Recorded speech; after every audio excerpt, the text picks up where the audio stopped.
Hello and welcome to Quality Matters in Course Design. This is part 3 where we will explore standards 5 and 6. My name is Rose DiNardo and I am the Assistant Director in the e-learning division. I'd also like to welcome Rich Cummings, who is our program technician who is helping me today and who also helped with today's webinar presentation.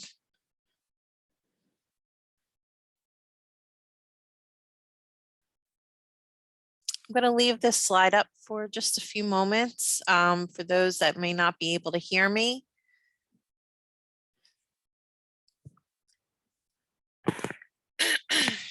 It's always good if you experience some sound issues with a webinar to check if your speakers or headphones are connected to the right interface on your computer. You want to make sure that your device is turned on. You want to check if there is a volume or mute button on your device, and you want to check if you are using the selected device.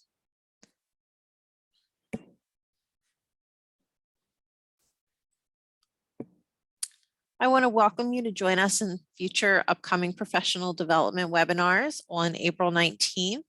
Rich is presenting using the Canvas course template that you may have heard some scuttlebutt about.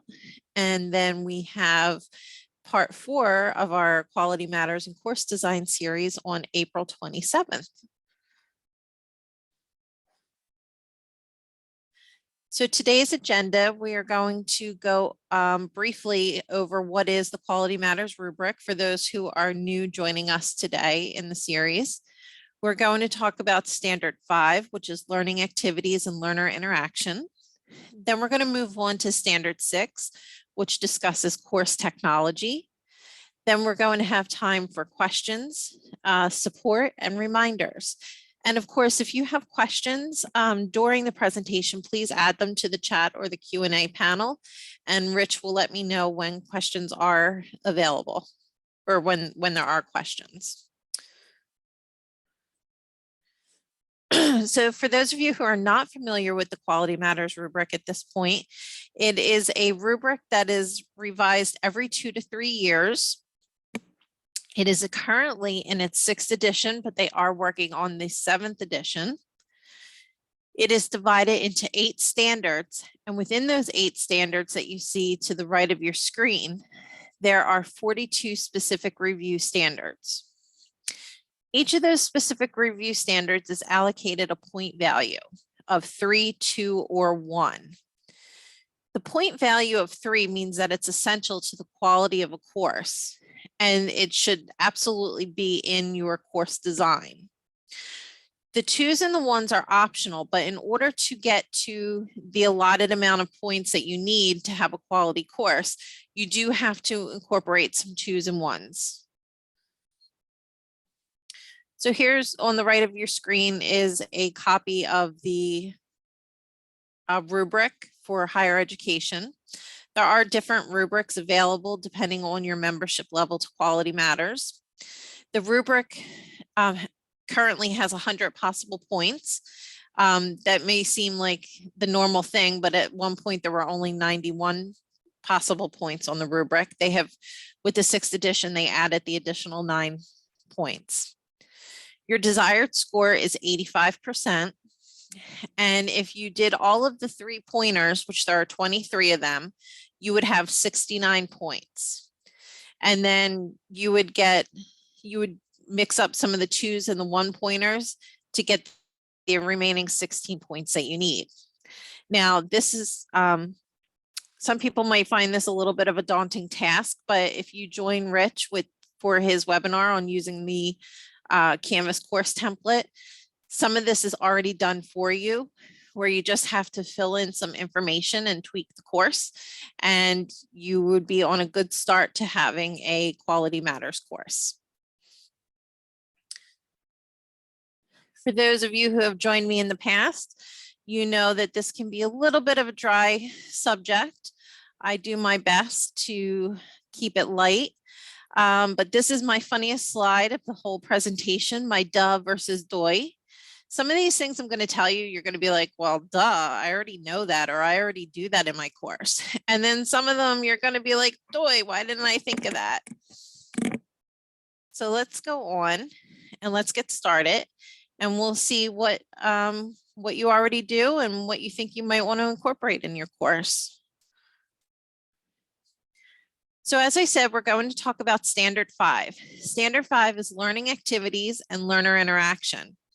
So this is where the course components promote active learning that contribute to the learning process and learner persistence. In this particular standard, there are 4 specific review standards. 3 of them are 3-pointers, which remember are essential, and there is 1 2-point standard. This particular standard overall is about facilitating learner interaction and engagement. Standard 5.1 is of a 3-point value. It says that the learning activities promote the achievement of the stated learning objectives or competencies. So for those of you who have been joining us throughout the series, you know that there is an issue about alignment. So 2.1, 2.2, 3.1, and 4.1 have to align, as well as 5.1. And what that means is in 2.1 and 3.1, we talked about course and module objectives.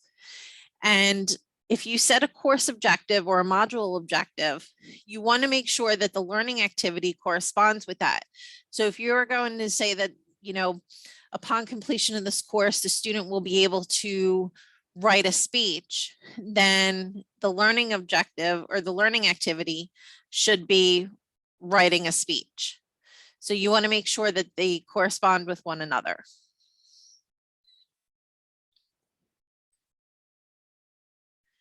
Standard 5.2, learning activities provide opportunities for interaction that support active learning. So this is a 3-point value, which means that it's essential. And some of the best practices involved with this are providing activities that students can practice. Maybe what I do in my classes, I have what I call guided forum discussions or discussion boards, and I give the students a chance to brainstorm with me and practice before they actually do the learning activity itself. So you could do something like that. What you want to do is design opportunities such as learning activities, participate in discussions, or provide feedback. You also want to provide a variety of activities that are either learner to instructor, learner to content, or learner to learner.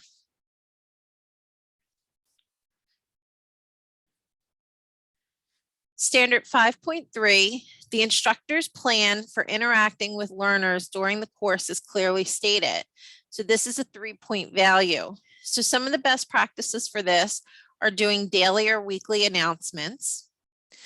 You want clear information on feedback for auto-graded items. And you want to have an email reply policy in your syllabus or your first day handout.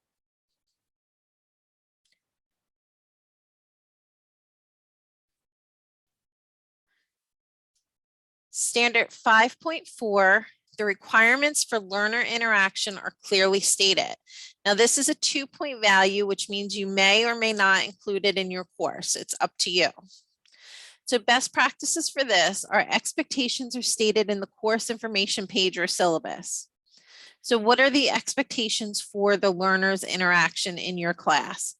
And you might want to provide a rubric for the students, especially for course discussions.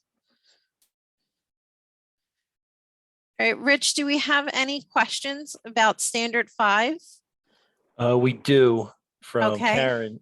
Karen, how are the practice activities done asynchronously for close to immediate feedback? I'm sorry, can you repeat that? Yeah. How are the practice activities done asynchronously for a close to immediate feedback? For close to immediate feedback. I'm going to have to actually get back to you on that with some examples. I'm not exactly sure. I guess I'm not understanding the question too much. Rich, do you have any feedback on that question? I guess because the standard is calling for it, some like an immediate feedback since we're online. How do we get it? How do we Is get to them faster? is that for the auto? Was that for the auto feedback question? Let me go back to the slide that I think it's referring to. Oh, here we go. Clear information on feedback for auto graded items. Is that what you were referring to, Karen?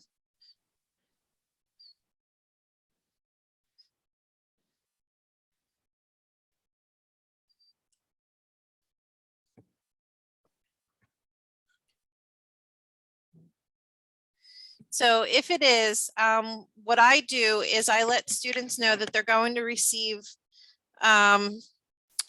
if it's multiple choice, say a test or something like that, that's auto graded, I let them know that they're going to get their grade right away. But then I also go back and I look at the exam, even though it's auto graded, and I look and I see how people have scored it. And I go back and will, add comments if I feel that maybe they didn't read the textbook, or if they need to focus on a specific area that I've noticed on their test, I will give them that feedback, but I'll let them know, how long it will take for me to get that feedback to them.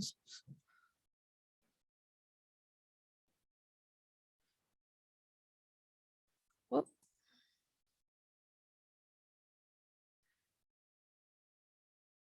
Okay, I'm going to start standard 6, but if anyone has any more questions about standard 5, please go ahead and add them to the chat or the question and answer box.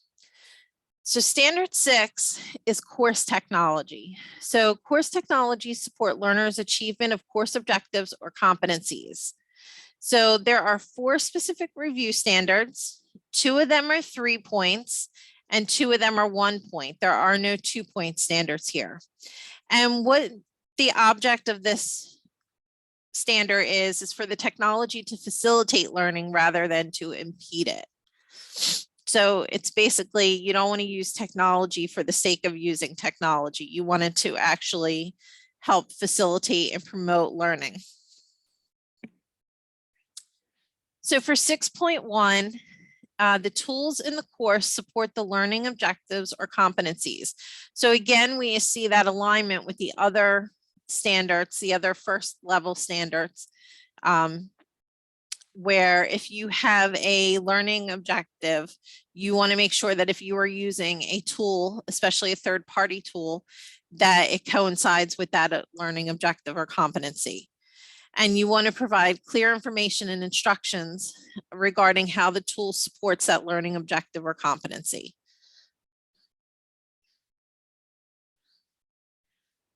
Course tools promote learning, engagement, and active learning. This is a 3-point value. So for best practices, tools used in the course help learners actively engage in the learning process. You want to look for tools that support learner engagement and learning and active learning. So some examples are social media, mobile technologies, games, simulations, blogs, podcasts, and virtual worlds.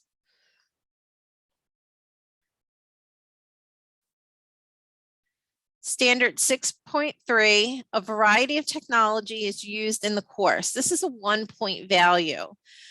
So what this means is you don't want to use all of the same tool throughout every lesson. You want to mix it up a little bit.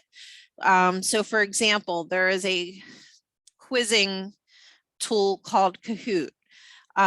You don't want to use that in every single lesson. Maybe you want to do something else and mix it up a bit so that students don't see the same thing over and over again, because some students respond better to different technologies than others. Standard 6.4, the course provides learners with information on protecting their data and privacy. This is a 1-point value. I actually personally feel that this should be more than a 1-point value, but it is only a 1-point value. And to do this, you would link to the privacy policies of the third-party tools that you are using, so students know how their data is used. So for example, if you are using a publisher site where they have their own course management system that you are linking to our Canvas, you would want to provide a link to their policy information to let students know if their name and information are going to be used elsewhere. All right, that was, because there weren't too many standards, that was standard 6. And Rich, do we have any questions? Yeah, just a follow-up from Karen. Oh, good. Since we're doing asynchronous classes, hang on a second. I'm sorry, since we're doing asynchronous classes, and how do I provide immediate feedback if it's not auto feedback? I guess I'm in the face-to-face mode and can't switch to asynchronous mode. I mean, I would think a suggestion would be to add comments in Canvas to any subject matter privately to the students if you needed to. Yes. Or engage into the discussion forums and talk about the subject of the day, just as one of this, as a teacher, but as one of the students where everybody can see it if you want to do it publicly to all the, to keep the topic mode going in a discussion post. Yeah, I find that the comment section in each activity works really well. And as a matter of fact, students are getting more used to using the comment section, and which is a private conversation between you and them without using the Canvas mail system, because it keeps it attached to that particular assignment. So if anybody's not familiar with using the comment sections, we can always send you information on that. It's a great tool for feedback. Any other questions, Rich? No, not right now. Okay, I'm going to keep going and you can let me know if anything else comes in. So what can we do for you here in the e-learning division? If you're interested in using Canvas as a supplemental tool for your face-to-face course, we can help you with that. If you're interested in creating a new online or hybrid course for a future semester, we can help. Maybe you already use Canvas and you want to enhance your current course by learning more about the functions available in Canvas. We can certainly help you with that as well. For support, you can contact Canvas directly. They're available 24 hours a day, 7 days a week, every day of the year. You can search the Canvas guides. You can do a live chat or call them. We're also available in the e-learning division Monday through Friday, 8:30 to 4:30. Of course, we all seem to have the nasty habit of checking our email after hours, so you might also hear from us after those regular business hours. So who might you hear from? Well, here's our e-learning staff. We have Dr. Patrick Chad, our Associate Dean. We have me, Rose DiNardo. We have our instructional designer, Jenny McGee. And of course, we also have Rich Cummings, our program technician. If you have specific questions about Quality Matters, you can also talk to faculty ambassadors. They went through the Quality Matters course themselves, and they are Peter DiLorenzo, Anthony Iannuzzi, Renee Samara, Anita Wright, and Lisa Zapetti. They're also available to answer any questions about your courses. You can join me on April 27th for the final part of our series where we tackle standards 7 and 8 in Quality Matters and course design. Any further questions, Rich? Nope, nothing on the board. No. Okay. All right. Well, I want to take the opportunity to thank everybody for joining us for this brief webinar. Again, next week, we are going to do standards 7 and 8, which are learner support and accessibility and usability. Did I say next week? I meant the week after that. So hopefully you can join us for that, especially if you've been joining us all along.